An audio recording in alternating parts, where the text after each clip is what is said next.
वालेकुम वरहमतुल्लाहि वबरकातुहू। मेरे अजीज हम वतनों, मेरे पाकिस्तानियों, ये है हमारा पाकिस्तानी मुआशरा। ये एक शादी की बल्कि मेहंदी की तकरीब है।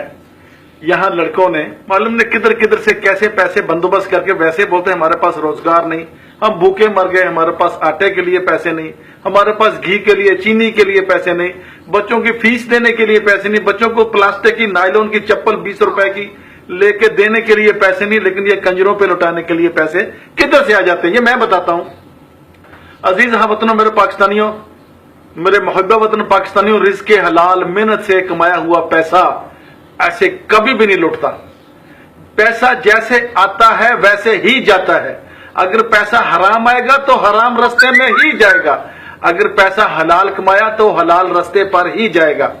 मेरा आप पे तनकीद करने का कोई मूड नहीं, ना मैं हकी समझता हूं, लेकिन मैं इस्लाह के लिए बोलता हूं कि खुदा के लिए हलाल कमाया करो, हलाल खाया करो, और फिर जो तुमसे नस्ल प्रोड्यूस होगी, नस्ल दरियाफ्त होगी तुम में से, अभी सोचो दरियाफ्ती होने वाली बात है, वो भी हलाल नस्ल पैदा होगी, हलाल नस्ल पैदा होगी।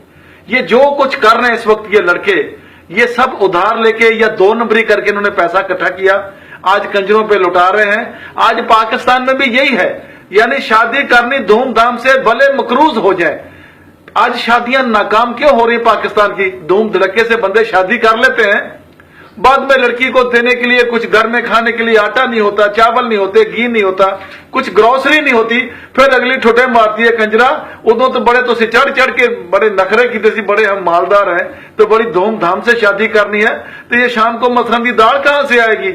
ऐसे हमारी शादियां नाकाम होती। मेरे जीजा वतनों, मेरा ये लेक्चर देने का मतलब यही था कि सुन्नत रसूल मकबूल के मुताबिक जैसे हमारे नबी ने शादियां की, हमारे सहाबा इकराम ने सीधी सादी सस्ती तरीन शादियां की, ऐसी शादियां करो। ये पैसे जो तुम बिला वजह फजूल खर्ची पे उड़ाते हो, कंजरों पे और कंजरियों पे लड़ाते हो, कंजरो तुम भी कंजर हो। ये जो मुजरे शुजरे देखता नहीं, कोई शरीफ बंदा नहीं होता। ये याद रखो, अगर ये कंजरियां है ना जिनको तुम, चलो ये तो मजबूरन कंजरियां है ना, इनके घर को इसका बाप बीमार होगा, किसी की मां बीमार होगी, किसी के भाई बहन या बच्चे को कोई मजबूरी होगी, तुम ऐसे ही कंजर बन जाते हो उनके साथ। ये कंजरियां नहीं, तुम कंजर हो, इनको देखने वाला तुम कंजर हो, पदेशी कंजर। थोड़ी सी मिर्ची लगी ना, मैं मिर्ची लगाने के लिए तो ऐसे वर्ड यूज करता हूं। ये हमारा कल्चर इस्लामी कल्चर, मुसलमान पाकिस्तानी कल्चर नहीं है। आज से इस कल्चर से इज्तनाब करो, सादगी लेके आओ, आजिज़ी लेके आओ, लेके आओ, शर्मो या लेके आओ, फिर देखो तुम्हारी शादियां कामयाब होंगी और तुम्हारे घर में हलाली बच्चे पैदा होंगे, वो बच्चे पाकिस्तान का मुस्तकबिल बनेंगे। आज से ये बेगैरतियां, बेहयाइयां, बेशर्मियां खत्म करो, एक अच्छी कौम प्रोड्यूस करने की कोशिश करो ताकि हमारा भी मुआशरे में नाम हो जाए। पाकिस्तान जिंदाबाद।